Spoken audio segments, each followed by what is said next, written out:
کپڑے خشک ہیں، بارش ہو رہی ہے کپڑے خشک ہیں، ادھر ادھر دیکھا زمین بھی خشک ہے، کوئی بارش کا نام و نشان نہیں ہے. بارش ہو تو زمین تر ہوتی ہے، کپڑے گیلے ہوتے ہیں. فرماتے ہیں نہ ادھر پانی ہے نہ ادھر پانی ہے نہ میرے اوپر پانی ہے، لیکن بارش ہو رہی. کسی اہل محبت نے کیا پیارا ترجمہ کیا ہے کہ ایسی محفلوں پہ بارش پانی والی نہیں ہوتی، نور والی ہوتی. فرماتے ہیں کہ انوار دانی وسدا پیا چاری چو فیرے تے انوار دانی وسدا پیا چاری چو فیرے تے اور مستان دیا عیدانے سرکاری دے ڈیرے تے مستان دیا عیدانے سرکاری دے ڈیرے تے. فرماتے ہیں بارش ہو رہی ہے پر کپڑے نہیں بھیگتے، زمین نہیں بھیگتی. فرماتے ہیں جب میں چیک کر چکا نا ادھر ادھر سے کپڑے نہیں بھیگ رہے، تو پھر میں نے سوچا ولی اللہ یہ پانی والی بارش نہیں ہے، یہ وہ بارش ہے جو فرشتے نور کی بارش لے کے آتے ہیں. یہ وہ بارش ہے جو فرشتے نور کی. حضرت حاجی امداد اللہ مہاجر مکی جو مولانا رشید احمد گنگوئی صاحب کے پیر ہیں، قاسم نانوتوی صاحب کے پیر ہیں، حسین احمد مدنی صاحب کے پیر ہیں، وہ کہتے ہیں کہ میں اپنے گھر میں صرف میلاد کو جائز نہیں سمجھتا بلکہ برکت حاصل کرنے کے لیے خود منعقد کرتا ہوں. یہاں پر تو ہم مولوی کہتے ہیں نا آپ میلاد منائیں، ہم تو اپنے گھر تو کم ہی کراتے ہیں لیکن الحمدللہ میں تو کراتا ہوں. میں تحدیث نعمت کے طور پر عرض کر رہا ہوں، اور یہ بات آپ کو بتانے کے لیے کر رہا ہوں کہ سارے مولوی ایک جیسے بھی نہیں ہوتے، سارے مولوی ایک جیسے. میری مسجد میں سال کے 5 پروگرام ہوتے ہیں، 10 محرم، 12 ربیع الاول، 15 شعبان، 27 رمضان، اور ایک آدھ پروگرام ایکسٹرا ہوتا ہے، کوئی بھی رکھ لیا جاتا ہے، لیکن 5 پورے ہوتے ہیں. ان پروگراموں میں میں اعلان کرتا ہوں اگر کسی نے خوشی سے حصہ ڈالنا ہے تو ڈالو،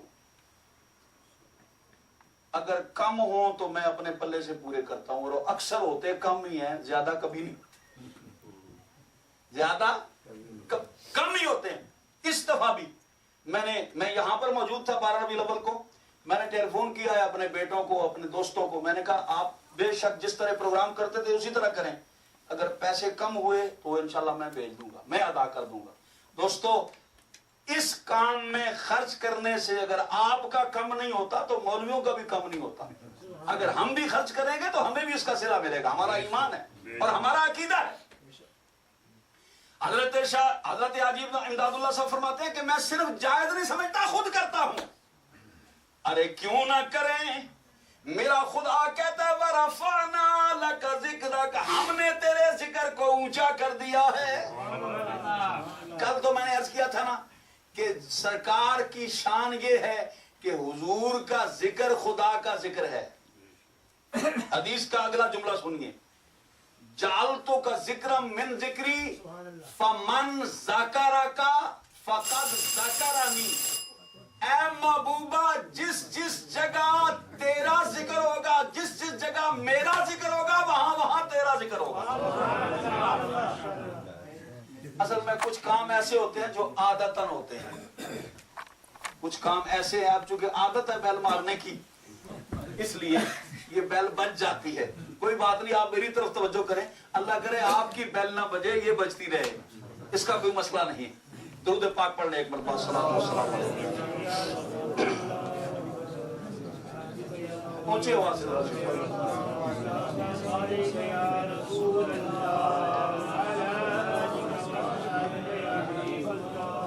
جی کیا عرض کیا؟ اللہ تعالیٰ فرماتا ہے کہ اے محبوبہ جس جس جگہ میرا ذکر ہوگا وہاں تیرا ذکر ہوگا.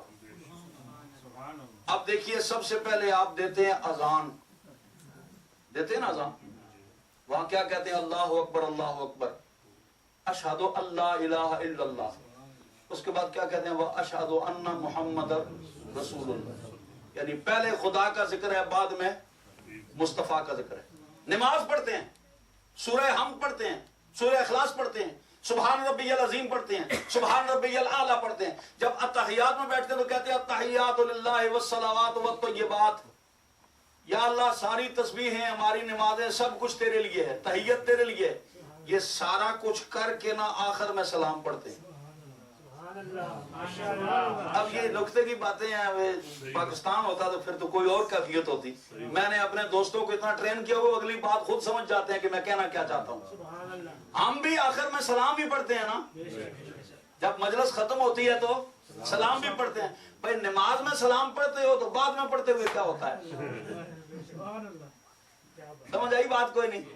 بھائی نماز میں سلام پڑھتے ہیں، آخر میں سلام ہی ہے. یا تو بتاؤ کہ التحیات للہ والصلوات والطیبات کے بعد کیا ہے؟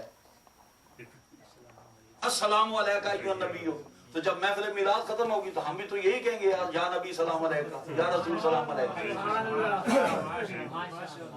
پیرو بڑے بڑے مولویاں نال تہاڈیاں دوستیاں نے، اسی وڈے نہیں ہیں، ہاں نکے، لیکن سرکار دا کرم ہے تے حضور دی عطا ہے. گل سمجھانی، گل دا نقطہ بیان کرنا جڑا تانوں جڑی تسی پک کر لو، جڑا تسی سمجھ لو. اصل خطیب دا یہ کام ہوتا ہے. توجہ جاگ رہے ہو؟ میں کیا عرض کر رہا ہوں؟ بھائی آپ نے نماز پڑھی، ساری خدا کی تعریف، سبحانک اللہ سے لے کر التحیات تک ساری خدا کی. پیچھے یہاں پر کوئی سرکار کی تعریف نہیں ہے، ساری خدا کی تعریف ہے. جب خدا کی تعریف کر چکے، رب کہتا ہے وہ میری تعریف کر لی ہے، جب تک ادھر سلام نہیں پڑے گا میں یہ بھی قبول نہیں کروں گا. جب تک یہ نہیں پڑے گا میں یہ بھی قبول نہیں کروں گا.